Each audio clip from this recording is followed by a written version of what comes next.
Hello guys, आपका स्वागत है आपके अपने channel preparation of government job में। तो आज हम दिल्ली के तीसरे वंश तुगलक वंश के बारे में पढ़ेंगे। सबसे पहले हम इसे अच्छे से समझेंगे और फिर बाद में तुगलक वंश के सेशन के कुछ क्वेश्चंस को सॉल्व करेंगे जो प्रीवियस एग्जाम्स में पूछे गए हैं। तो अब हम वीडियो को स्टार्ट करते हैं। हम पढ़ रहे हैं दिल्ली सल्तनत के बारे में, जो 1206 से 1526 तक जिसने शासन किया। दिल्ली सल्तनत के अंदर 1206 से 1526 तक इतिहास का अध्ययन किया जाता है। इन 320 वर्षों के इतिहास में 5 वंशों ने शासन किया है, जिसमें सबसे पहला गुलाम वंश, फिर खिलजी वंश, तुगलक वंश, फिर आएंगे सैयद वंश और लोदी वंश। अब हम तुगलक वंश को अध्ययन करते हैं। तो तुगलक वंश का शासनकाल 1320 से 1414 ईस्वी तक रहा। दिल्ली सल्तनत में सर्वाधिक समय तक शासन करने वाला राजवंश तुगलक वंश था। इस वंश का शासक गाजी मलिक यानी कि गयासुद्दीन तुगलक था।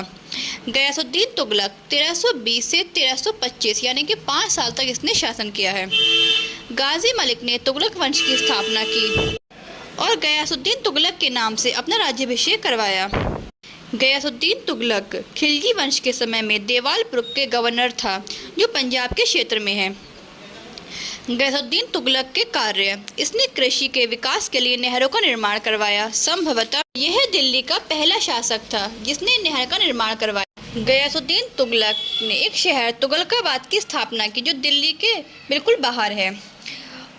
इसने डाक व्यवस्था को श्रेष्ठ और तीव्रगामी बनवाया और इसने लगान के रूप में उपज का 1/10 या 1/12 हिस्सा ही लेने का आदेश जारी किया, यानी कि इससे ऊपर लगान नहीं लिया जा सकता। इसने एक सीमा निर्धारित कर दी और इसने अमीरों की भूमि पुनः लौटा दी। हमने पीछे खिलजी वंश में पढ़ा था कि अलाउद्दीन खिलजी ने कर लगाकर ज़मीनें वापस ले ली थी, बट इसने उन ज़मीनों को वापस कर दिया।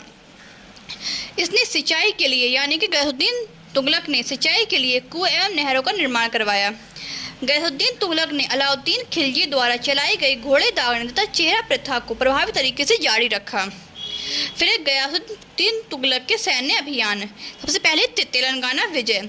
जूना खां या उल्लू खां के नेतृत्व में इसकी सेना ने तेलंगाना पर विजय प्राप्त की और इसी के बाद जूना खां का नाम मोहम्मद बिन तुगलक पड़ गया। मोहम्मद बिन तुगलक का पहले क्या नाम था? जूना खां। बाद में इसका नाम मोहम्मद बिन तुगलक पड़ गया। फिर है तिरुहती विजय यानी कि मंगोलों पर विजय। उसके बाद जूना खां के नेतृत्व में इसने मंगोलों पर भी विजय प्राप्त की। अब जो है 2 अभियानों के बाद इसने यानी कि गयासुद्दीन तुगलक ने खुद के नेतृत्व में यानी कि स्वयं के नेतृत्व में बंगाल अभियान किया और जब यह बंगाल से वापस आ रहा था तो इसने सूफी संत निज़ामुद्दीन औलिया के पास संदेश भेजा कि दिल्ली को छोड़ दें। वो जो सूफी संत थे निज़ामुद्दीन औलिया, जिनकी प्रख्याति काफ़ी फैल रही थी, गयासुद्दीन तुगलक ने उन्हें दिल्ली छोड़ने के लिए कह दिया। तो इसके जवाब में निज़ामुद्दीन औलिया ने कहा, हुनूर दिल्ली दुरस्त यानी कि हुजूर दिल्ली अभी दूर है, यानी मंजिल अभी दूर है। अब इसके बाद क्या होता है? जब गयासुद्दीन तुगलक ने सुना तो वो घर वापस आ रहा था, यानी कि बंगाल से लौट रहा था, बंगाल अभियान से लौट रहा था। तब लौटते समय तुगलकाबाद से 8 किलोमीटर की दूरी पर स्थित अफगानपुर में एक महल में सुल्तान गयासुद्दीन के प्रवेश करते ही वह महल गिर गया, जिसमें दबकर उसकी मार्च 1325 ईस्वी में मृत्यु हो गई। ये क्या होता है? जब कोई राजा युद्ध लड़ने जाते हैं तो रास्ते में उनके ठहरने के लिए तंबू से पड़ाव लगाए जाते हैं। जैसा कि आपने मूवीज़ में देखा ही होगा कि राजा जब किसी युद्ध के लिए जाते हैं तो तंबू का पड़ाव लगता है, तो उसी तंबू के गिर जाने के कारण गयासुद्दीन तुगलक की मौत हो गई। लेकिन माना यह जाता है कि गयासुद्दीन तुगलक को मारने के लिए ये एक षड्यंत्र रचा गया था। गयासुद्दीन तुगलक का मकबरा तुगलकाबाद में स्थित है। फिर आता है मोहम्मद बिन तुगलक 1325 से 1391 तक, ये इसका पुत्र था। गयासुद्दीन तुगलक का पुत्र था मोहम्मद बिन तुगलक। गयासुद्दीन तुगलक की मृत्यु के बाद उसका पुत्र जूना खां मोहम्मद बिन तुगलक 1325 से 1391 ईस्वी में मोहम्मद बिन तुगलक के नाम से दिल्ली गद्दी पर बैठा। मोहम्मद बिन तुगलक दिल्ली के सुल्तानों में सर्वाधिक विद्वान था, यानी कि सबसे पढ़ा लिखा राजा था और सबसे बड़ा बेवकूफ़ भी यही था। यह अपने सनक भरी योजनाओं के कारण इसे स्वप्नशील, पागल एवं रक्त पिचासू कहा गया, क्योंकि यह कोई भी योजना बिना सोचे समझे, बिना परिणाम जाने लागू कर दिया करता था। मोहम्मद बिन तुगलक ने एक शहर की स्थापना की जिसका नाम था जहांपनाह। जहांपनाह शहर की स्थापना किसने की थी? मोहम्मद बिन तुगलक ने। मोहम्मद बिन तुगलक की प्रशासनिक योजनाओं की शुरुआत। यह योजनाएं 6 थी, जो ये हैं, जो पूरी तरह से असफल हो गई। जो ये हैं, यानी कि दोआब में कर वृद्धि। दोआब यानी कि दो नदियों के बीच का स्थान जो बहुत उपजाऊ होता है, तो इसलिए इसने दोआब में कर में वृद्धि यानी कर लगा दिया। फिर राजधानी परिवर्तन की योजना, फिर प्रतीक मुद्रा की योजना, खुरासान अभियोजना, कराचिल अभियोजना, कृषि उत्पादन वृद्धि योजना। तो हम पढ़ते हैं सबसे पहले दोआब में कर वृद्धि योजना। तो ये मोहम्मद बिन तुगलक राज्य की आय को बढ़ाना चाहता था, इसलिए करों में वृद्धि की योजना को सबसे पहले दोआब क्षेत्र में लागू किया। परंतु जब इसने ये योजना लागू की तब क्या हुआ? दुर्भाग्यवश दोआब क्षेत्र में अकाल पड़ गया और राहत की अपेक्षा कर रहे थे। जो किसान थे वो राहत की अपेक्षा कर रहे थे और उसी समय ये योजना लागू हो गई और परिणाम स्वरूप किसानों ने विद्रोह कर दिया। यह किसानों का पहला विद्रोह था। फिर क्या होता है? किसानों के विद्रोह के कारण इसने किसानों की भलाई के लिए दीवाने अमीर कोही नामक एक विभाग बनाया, जिसका काम किसानों को कम दरों पर ऋण दिया जाए, जिससे किसानों की सहायता हो जाए। दीवाने अमीर कोही ये कृषि से संबंधित है।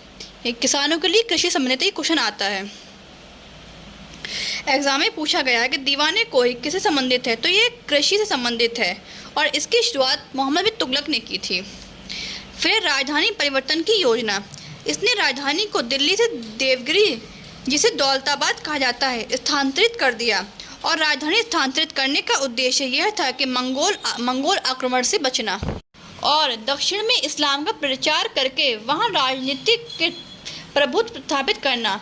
इसलिए ही इसने राजधानी को दिल्ली से देवगिरी में स्थानांतरित किया।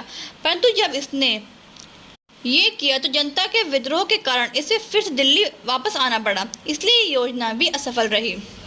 फिर सांकेतिक मुद्रा की योजना। मोहम्मद बिन तुगलक ने तांबे और कांसे के सिक्के चलवाए, जिसका मूल्य चांदी के टंके के मूल्य के बराबर होता है। इसने अपनी मुद्रा के निर्माण विधि को गुप्त नहीं रखा, जिसके कारण घर घर नकली सिक्का बनने लगा और पूरा बाजार नकली सिक्कों से भर गया। जैसा कि आप देखते हैं, आरबीआई जो भी नोट बनाती है उसमें कुछ सिक्योरिटी फीचर्स होते हैं जिससे असली और नकली की पहचान हो पाती है, लेकिन मोहम्मद तुगलक ने उसे कोई भी सिक्योरिटी फीचर्स नहीं रखा, जिससे पूरा बाजार नकली सिक्कों से भर गया। और जब इसे समझ आया कि सिक्के चलाने की योजना असफल रही, तो इसने क्या किया? इसने आदेश दिया कि जिसके पास नकली सिक्के हैं वो मेरे पास जमा करा दे और इसके बदले में मुझसे चांदी के सिक्के ले जाए। तो मतलब इसने क्या कहा कि जिसके पास नकली सिक्के हैं वो मेरे पास जमा करा दे और उसके बदले में मुझसे चांदी के सिक्के ले जाए।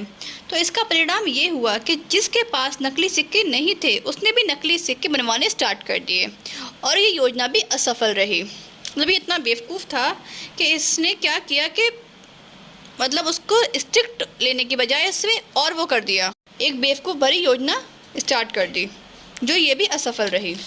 फिर खुरासान अभियान योजना। इस समय ईरान यानी कि खुरासान में मंगोलों के शासन का पतन हो गया था, जिसके कारण राजनीतिक अस्थिरता का लाभ उठाने के लिए मोहम्मद बिन तुगलक ने खुरासान अभियान की योजना बनाई। इसने सोचा कि वहां पर राजनीतिक अस्थिरता है तो वहां पर आक्रमण करके उसे भी अपने साम्राज्य में मिला लूँगा। इसलिए इसने 3,70,000 सैनिकों की सेना तैयार की और उन्हें 1 साल का एडवांस वेतन भी दे दिया और उन्हें ये आदेश दे दिया कि हम इराक में कभी भी आक्रमण कर देंगे। लेकिन अंत में इसने क्या किया? अंत में इसने खुरासान शासक से ही संधि कर ली, जिस कारण इसके सैनिक मोहम्मद तुगलक से बहुत नाराज़ हुए और इससे बचने के लिए इसने क्या किया? इसने कराचिल अभियान योजना की शुरुआत कर दी। कराचिल अभियान योजना क्या था कि कराचिल अभियान योजना यानी कि मोहम्मद तुगलक ने सैनिकों के विद्रोह से बचने के लिए उन्हें हिमालय की दुर्गम चोटी कराचिल अभियान के लिए भेज दिया। जिससे क्या होता है, जिससे क्या हुआ, अधिकांश सैनिक रास्ता भटक गए और कुछ आपसी विवाद के कारण ही लड़कर मर गए। इब्न बतूता के अनुसार अंत में केवल 10 अधिकारी बचकर वापस आए थे। इब्न बतूता कौन था? इब्न बतूता जो था वो मोरक्को का यात्री था। इब्न बतूता उसने बताया है कि 10 सैनिक ही वापस आए थे। तो खुरासान की योजना भी असफल हुई और उससे बचने के लिए इसने कराची अभियान की योजना बनाई, तो यह भी असफल हुई, जिससे इसका भी बहुत नुकसान हुआ और सैनिकों का भी। जैसे सैनिक सिर्फ 10 सैनिक बचकर आए थे। फिर इसी के समय जो था मुरक्कब का यात्री इब्न बतूता भारत आया था और इसने उसकी विद्वता से खुश होकर उसे दिल्ली का काजी नियुक्त कर दिया। मोहम्मद बिन तुगलक के शासनकाल में ही दक्षिण में हरिहर एवं बुक्का नामक 2 भाइयों ने 1336 ईस्वी में एक स्वतंत्र राज्य विजयनगर की स्थापना की थी। विजयनगर की स्थापना किसने की थी? हरिहर एवं बुक्का ने। और इसी के समय 1347 ईस्वी में एक और स्वतंत्र राज्य बहमनी साम्राज्य की स्थापना अलाउद्दीन बहमन शाह ने की थी। बहमनी साम्राज्य की स्थापना अलाउद्दीन बहमन शाह ने की थी। अंततः मोहम्मद बिन तुगलक की मृत्यु 20 मार्च 1351 को हो गई और इसकी मृत्यु पर इतिहासकार बदायूनी का कहना है कि जनता को अपने राजा से और राजा को अपनी जनता से छुटकारा मिला। ये क्वेश्चन पूछा जाता है कि ये किसके लिए कहा गया है, किसने कहा है, तो ये बदायूनी का कहना है, इतिहासकार बदायूनी उनका कहना है कि जनता को अपने राजा से और राजा को अपनी जनता से छुटकारा मिल गया। ये मोहम्मद बिन तुगलक के लिए कहा गया है। फिर उसके बाद बैठता है फिरोज शाह तुगलक 1351 से 1388। फिरोज शाह तुगलक 45 वर्ष की उम्र में दिल्ली सल्तनत की गद्दी पर बैठा। गद्दी पर बैठने के बाद उसने बहुत सारे उन निर्णयों को वापस ले लिया जो उसके पूर्व शासक के द्वारा लिए गए थे और उसने शरीयत के अनुसार शासन किया और शरीयत में जिन करों का उल्लेख नहीं था उसे बंद कर दिया। अच्छा, मोहम्मद बिन तुगलक ने क्या किया था? जनता को बहुत परेशान किया था। तो इसने क्या किया? जनता को खुश करने के लिए प्रशासनिक और लोक कल्याणी कार्य किए। कुछ कार्य उसके बहुत अच्छे थे जो इसने अच्छे किए, लेकिन कुछ कार्य ऐसे थे जो इसे नहीं करने चाहिए थे, जिसे हम आगे पढ़ेंगे। तो फिरोज शाह तुगलक अपने प्रशासनिक और लोक कल्याणकारी कार्यों के लिए प्रसिद्ध था। कुछ इतिहासकारों ने इसे सल्तनत काल का अकबर भी कहा है। सल्तनत काल का अकबर किसे कहते हैं? फिरोज शाह तुगलक को। फिरोज शाह तुगलक ब्राह्मणों पर जजिया कर लगाने वाला पहला मुस्लिम शासक था। तो फिरोज शाह तुगलक ने क्या किया? ब्राह्मणों पर जजिया कर लगा दिया। और क्यों लगाया था इसने? ये मैंने आपको बताया था ना कि ये लोगों को खुश करने के लिए ऐसा कर रहा था। तो इसने शरीयत के हिसाब से इसने वो किया, शासन किया, और इसने उल्लेमा, जो मुस्लिम उल्लेमा होते हैं, उनको खुश करने के लिए इसने ब्राह्मणों पर जजिया कर लगा दिया। अब हम पहले थोड़ा सा जजिया कर को पढ़ लेते हैं। सबसे पहले मोहम्मद बिन कासिम ने भारत पर सबसे पहले जजिया कर लगाया था। यह कर गैर मुसलमानों से लिए जाने वाला एक प्रकार का सुरक्षा कर था और मोहम्मद बिन कासिम ने कुछ लोगों को मुक्त रखा था। जजिया कर से कुछ लोगों को मुक्त रखा था, जैसे बच्चों को, बूढ़ों को, औरतों को, विकलांगों को और ब्राह्मणों को। ये इनसे जजिया कर नहीं लेता था, लेकिन फिरोज शाह तुगलक ने ब्राह्मणों पर भी जजिया कर लगा दिया। फिर उसके बाद अकबर ने 1564 ईस्वी में जजिया कर समाप्त कर दिया। फिर जो अकबर आता है 1564 ईस्वी में अकबर आता है, तो जजिया कर जो समाप्त कर दिया किसने? अकबर ने 1564 में किया। परंतु 1689 में औरंगजेब ने पूरा जजिया कर लगा दिया। 1564 में अकबर ने समाप्त किया और 1679 में औरंगजेब ने फिर से लगा दिया। तो जजिया कर को जो सब अंतिम रूप से समाप्त जो किसने किया था? वो किया था मोहम्मद शाह रंगीला ने। जब मोहम्मद शाह रंगीला जब गद्दी पर बैठा तो इसने अंतिम रूप से, मतलब बिल्कुल समाप्त कर दिया, जजिया कर को ही समाप्त कर दिया इसने। तो हम जजिया कर को पढ़ लिया है। अब हम फिर से आ जाते हैं फिरोज शाह तुगलक पर। जैसे कि हमने पढ़ा कि फिरोज शाह को सल्तनत का अकबर कहा जाता था क्योंकि इसने काफ़ी अच्छे काम किए थे। तो अब हम फिरोज शाह तुगलक के लोक कल्याणकारी कार्य पढ़ लेते हैं। तो फिरोज शाह तुगलक के लोक कल्याणकारी कार्य। फिरोज शाह तुगलक के शासक बनते ही उसने किसानों के ऋण को माफ़ कर दिया और उसने केवल 4 प्रकार के कर लगाए थे। एक था खराज कर, यानी लगान पर, खराज यानी लगान पर कर। फिर खुम्स यानी युद्ध के लूटे हुए माल पर कर, जो सैनिक लूटते थे उसके माल पर कर लगाया था इसने।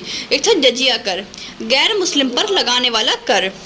फिर ज़कात, इस्लाम धर्म के अनुसार 2.5% का दान जो उन लोगों को देना पड़ता है जो अमीर होते हैं, और ये पैसा अपाहिज, ज़रूरतमंद, असहाय या साधनहीन को दिया जाता है। फिर दूसरा था राजनीतिक अपराधों के दंड विधान में परिवर्तन। इसने क्या किया? जो पहले के जो दंड थे उसको में काफ़ी परिवर्तन कर दिया, यानी कि राजनीतिक अपराधों के दंड विधान में परिवर्तन। फिरोज शाह तुगलक ने अपराध जैसे राजद्रोह, गबन के दंड विधान में परिवर्तन करके कठोर दंड की जगह सामान्य दंड देने की व्यवस्था की। फिर सरकारी सेवाओं को वंशानुगत बनाया। इसने वंशानुगत की नीति अपनाई थी। वंशानुगत मतलब क्या होता है कि इसने जनता को खुश करने के लिए काम किया, ताकि जो सरकारी सेवाएं यानी कि जो वो हैं, जो सेना है वो खुश हो जाए। इन्हें सेना खुश करने के लिए क्या किया? फिरोज शाह तुगलक ने आदेश दिया कि सरकारी सेवक के कुछ वृद्ध होने या मृत्यु होने पर उसके पुत्र अथवा दामाद अथवा दास को सरकारी सेवा में नियुक्त किया जाए। यानी कि अगर आप सोच सकते हैं कि अगर बाप जो है किसी सरकारी सेवा पर है तो उसके मरने पर या वो वैसे भी अपने बेटे को भेज सकता है। तो अब ज़रूरी नहीं है कि बाप उस लायक है तो बेटा भी हो। तो इसलिए मतलब अयोग्य लोगों को भर लिया अपनी सेवा में, सरकारी उसमें अयोग्य लोगों को भर लिया जो योग्य नहीं थे। इसने अयोग्य लोगों को भर लिया जो योग्य नहीं थे। इससे क्या हुआ कि जो सरकारी सेवाओं में जो लोग थे वो अयोग्य लोग बैठ गए। इसने ये काम किया तो लोगों को खुश करने के लिए था, लेकिन ये सही नहीं था। फिर है नगद वेतन देने की बजाय जागीर देने की व्यवस्था। जैसा कि हमने खिलजी वंश में पढ़ा था कि अलाउद्दीन खिलजी ने वेतन की जगह भूमि देने की नीति को खत्म कर दिया था, लेकिन फिरोज शाह तुगलक ने यह प्रथा फिर से शुरू कर दी। इसने क्या किया? इसने उच्च सैनिकों को नगद वेतन की जगह जागीर देने की व्यवस्था पुनः शुरू कर दी। फिर मुद्रा में सुधार। इसने 3 प्रकार की मुद्राएं प्रचलन की, जो इम्पोर्टेंट है, जो क्वेश्चंस में पूछा जाता है। फिरोज शाह तुगलक ने 3 प्रकार की मुद्राएं प्रचलन की। ये थी शंशगनी, अख्त, अध और विख। ये इम्पोर्टेंट है, ये क्वेश्चंस में पूछा जाता है, एग्जाम से पूछा जाता है, याद रखना, ठीक है। शंशगनी ये चांदी की मुद्रा थी। ये टंका के मूल्य के 1/6 थी। टंका कहाँ की मुद्रा थी? टंका खिलजी वंश की मुद्रा थी। और शंशगनी किसने चालू की थी? फिरोज शाह तुगलक ने। फिर अध, यह तांबे की मुद्रा थी। ये जीतल के मूल्य के 1/2 थी, यानी जीतल की मुद्रा से आधा मूल्य था जत का। फिर विख, यह भी तांबे की मुद्रा थी। यह जीतल के मूल्य के 1/4 थी। अब आता है नहरों का निर्माण। सुल्तान ने अनेक नहरों का निर्माण करवाया। सुल्तान किसके लिए है यहाँ पे? फिरोज शाह तुगलक ने अनेक नहरों का निर्माण करवाया। यह नहरें दिल्ली एवं हरियाणा के मध्य केंद्रित थीं। जो किसान इन नहरों से सिंचाई करते थे उनसे हक़ शर्ब सिंचाई कर लिया जाता था। हक़ शर्ब किस लिया जाता? एक कर का नाम है। हक़ शर्ब एक कर का नाम है जो सिंचाई कर लिया जाता था किसानों से, जो उपज का 1/10 होता था। फिर दासों से प्रेम। यह सर्वाधिक दास प्रेमी सुल्तान था। इसके पास 1,80,000 दास थे। इसने दासों को खुश करने के लिए 1,80,000 दास रखे थे। और इसने क्या किया था? इसने दासों को नियंत्रित करने के लिए दीवाने बंदगान, यानी कि दीवाने बंदगान क्या एक पोस्ट का नाम है, जो अर्थात दासों का विभाग स्थापित था, यानी कि एक विभाग का नाम है जो दासों के लिए था। और इसने प्रत्येक दास को 10 से 100 टंका वार्षिक वेतन दिया था। ये हर एक दास को 10 से 100 टंका वार्षिक वेतन देता था। फिर इसने क्या था? शिफा खाना की व्यवस्था की थी, यानी कि निःशुल्क चिकित्सालय। इसमें अनेकों निःशुल्क चिकित्सालय की स्थापना करवाई और दारुल शफा नामक राजकीय अस्पताल खुलवाया। तो दारुल शफा नामक अस्पताल किसने खुलवाया था? ये फिरोज शाह तुगलक ने खुलवाया था, दारुल शफा। इसलिए ही इसे कल्याणकारी राजा कहा गया और इसे दिल्ली सल्तनत का अकबर भी कहा गया। फिर फिरोज शाह तुगलक के उत्तराधिकारी। फिरोज शाह तुगलक के 2 पुत्र थे, फतेह खां और मोहम्मद खां। इसमें क्या होता है? फतेह खां की मृत्यु फिरोज शाह तुगलक के जीवन काल में ही हो गई और मोहम्मद खां को फिरोज शाह के दासों ने राजधानी से भगा दिया। इस कारण फतेह खां का पुत्र तुगलक शाह द्वितीय इसका उत्तराधिकारी बना। तुगलक शाह द्वितीय इसका उत्तराधिकारी बना, जिसने 1388 से 89 तक शासन किया, यानी कुल 1 साल। फिर 1389 में इसकी मृत्यु के बाद इसका छोटा भाई अबू बकर शाह दिल्ली का सुल्तान बना। इसके बाद छोटे काल के लिए और भी कई सुल्तान बने, पर उनका इतना प्रभाव न रहा और तुगलक वंश का अंतिम शासक नसीरुद्दीन महमूद बना। इसके बारे में थोड़ा पढ़ लेते हैं, ये एग्जाम में पूछा जाने की संभावना है इसको पूछने की, जो थोड़ा इम्पोर्टेंट भी है। तो नसीरुद्दीन महमूद शाह का अन्य नाम क्या था? मोहम्मद शाह तुगलक। याद रखना, वो है मोहम्मद बिन तुगलक, ये है मोहम्मद शाह तुगलक। नसीरुद्दीन महमूद शाह, मोहम्मद शाह तुगलक। मार्च 1349 ईस्वी में दिल्ली सल्तनत का शासक नसीरुद्दीन महमूद शाह बना, लेकिन ये भी इतना अच्छा शासक नहीं था, इसलिए इसकी दूरदर्शिता को देखकर व्यंग से कहा जाता था, विश्व के सम्राट तुगलकों का राज्य दिल्ली तक पालम तक फैला हुआ था। ये किसके लिए कहा गया? नसीरुद्दीन महमूद शाह यानी कि मोहम्मद शाह तुगलक के लिए। तो ये एक प्रकार का व्यंग था, क्योंकि दिल्ली से पालम की दूरी बहुत कम है, यानी बहुत कम तक फैला हुआ है। फिर 17 दिसंबर 1398 ईस्वी तक का तैमूर का आक्रमण। 17 दिसंबर 1398 ईस्वी को तैमूर ने आक्रमण कर दिया दिल्ली पर। तो फिर क्या होता है, वहाँ का सुल्तान होता है मोहम्मद शाह तुगलक, गुजरात भाग गया, यानी कि नसीरुद्दीन महमूद शाह वो गुजरात भाग गया। फिर बाद में क्या होता है, पुनः वजीर मल्लू खान ने सुल्तान को दिल्ली बुलाकर गद्दी बिठाया। वो तो नसीरुद्दीन महमूद शाह तो भाग गया। फिर उसके पीछे में जो तैमूर था, तैमूर ने दिल्ली पर भीषण लूटपाट की, बहुत लूटा दिल्ली को, और लूट कर वो भाग गया। लेकिन वो जाते जाते पंजाब का गवर्नर खिज़्र खां को बैठा गया, जो वो था तैमूर। वो जाते जाते पंजाब अपना एक आदमी पंजाब में अपना गवर्नर बिठा गया खिज़्र खां को। जब वो चला गया और खिज़्र खां बैठ गया, फिर बाद में क्या होता है, मल्लू खां होता है जो इसका वज़ीर, वो किसका वज़ीर, नसीरुद्दीन महमूद शाह का जो वज़ीर होता है मल्लू खां, उन्हें सुल्तान को दिल्ली बुलाकर फिर से गद्दी पर बैठाया। फिर सन 1414 ईस्वी में खिज़्र खां ने महमूद शाह को मार दिया, जिससे तुगलक वंश का समाप्त हो गया, तुगलक वंश का दी एंड हो गया, और खुद गद्दी पर बैठ गया। कौन? खिज़्र खां। और फिर सैयद वंश की शुरुआत हुई, जो हम आगे वीडियो में पढ़ेंगे। हमारी थ्योरी कंप्लीट होती है यहाँ। इसके बाद हम तुगलक वंश के प्रीवियस एग्जाम्स में पूछे गए क्वेश्चंस को देख लेते हैं, जिसके आंसर्स आपको खुद कमेंट बॉक्स में